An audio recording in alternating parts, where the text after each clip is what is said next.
Welcome to the Blue Couch TV. I'm Rouchelle Liedemann and I'm chatting to Leigh De Wet, the property specialist, about the pros and cons of renting or buying. Leigh, welcome. Thank you, Rouchelle. Thanks for having me today. This is quite exciting. I'm looking forward to your interview. Please tell our viewers the difference between renting property versus buying property. Right, but that's a good question. And Rouchelle, I'm going to come from a dad perspective. It's a bit like if you borrow in your parents' car versus you owning your own car. If you borrow your parents' car, there's certain rights you don't have, and if you have your own car, there's certain rights. So property ownership is no different. If you own property, you have certain rights that accrue to you, which means that number one, you're secure, nobody can kick you out. Eventually, as you get capital growth, the capital growth belongs to you. You have possession of the property, and you can occupy the property. If you're a renter, you have way less rights. So you can't change the property. You're there at the will of the owner. And so definitely from a secure point of view, ownership is definitely trumps over renting. And that's really the difference. It's really in the rights of the person occupying the property. Leigh, in your professional opinion, what would you say? Should we buy property or rent? Rouchelle, definitely buying property is better than renting property.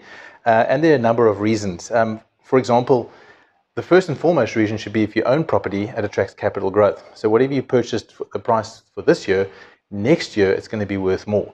If, however, you were renting the property, you've been paying rental, but you've got no gain after a certain amount of time.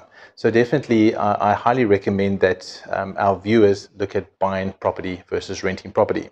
For example, if you take Durbanville, if you'd purchased a property in 2010, let's say a small little flat, you paid 450,000 for it, and your bond would have been about 3,900 Rand.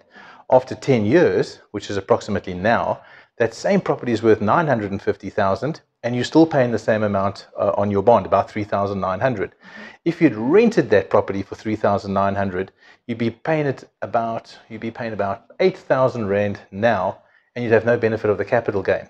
So again, buying property is definitely more superior than renting property.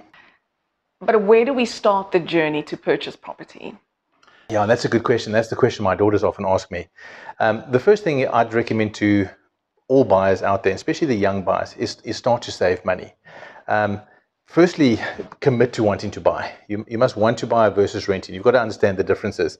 There's a lot of talk today about if you're renting, you're saving money, you don't have all the maintenance costs, but those become insignificant over time. So firstly, commit to wanting to buy a property. Second thing is go and talk to your bank. Talk to your bank about what you can afford. The banks usually require 6 months worth of pay slips. So if you're new in the job market, you've got 6 months pay slips, you're ready to buy a property. With that in mind, you decide on the area that you want to buy, and then you decide what you want to buy for based on what the bank has told you.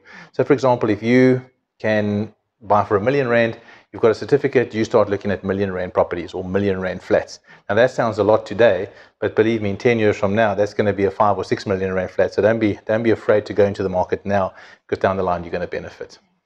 Are there any additional costs that our buyers should be aware of? Rouchelle, there are always costs, and it also depends what you buy. Again, and I'm talking very much to the first-time buyer.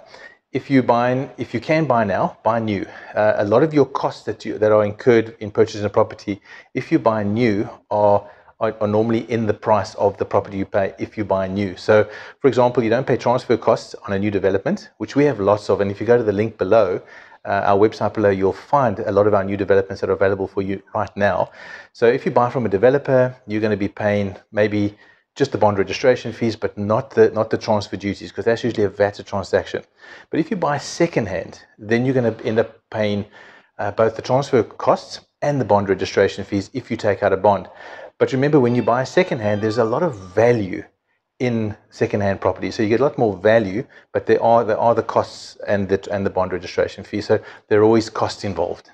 So would you say our prospective buyer should save before buying? All prospective buyers should save before purchasing, especially the youngsters. And here's my benchmark, and I say this to my daughters. Whatever your salary is, the bank will allow you to qualify for about 33% of your after-tax money to be used as a bond. So I always tell them that if you can save 33% of your money while you're living at home, a good start for them. If you can save about 33% of your after-tax income for about 6 months, not only will you have a nice deposit, but it'll also give you the option of either buying new or buying secondhand, because if you're buying secondhand, there are costs. If you're buying new, there are small costs involved. But definitely save before you buy. When you're comfortable that you can afford that, you go out to the market and you buy, and the banks will very much allow you to buy for about 33%. So definitely saving money before you buy should be a priority. Can you wrap up today's session quickly? Well, I think it's clear that you should buy as soon as possible. I think that you should be saving for about 6 to 12 months. Remember, it's slightly different if you own a property and you're selling it at a profit. You've got those costs. You've got a bit of profit in your property, so it's easier to move. Get out of renting as soon as possible. It has a place, but it should always be a short-term place. Buy new if you can. The reason for that is that you save a lot of money because the developers incur a lot of those costs. And the other thing I'd say is, if you're looking for a new property, especially if you're new to the market, or even if you're old, you're looking for a second property, you're looking for an investment property. My broker said to me the other day, Leigh, the best retirement tool is to own more properties. And I agree with him. So if you go to the link below, you'll find a lot of our website. On our website, you'll find a lot of properties that can be bought right now, new, and save the transfer fees and get into the market as soon as you can. South Africa is growing. Property never falls back.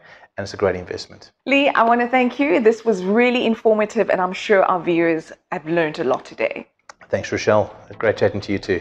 There you have it. See you next week, same time, same place, right here in Durbanville at Harcourts Dunn. Go on our website if you want to find out a bit more on www.harcourtsdunn.co.za.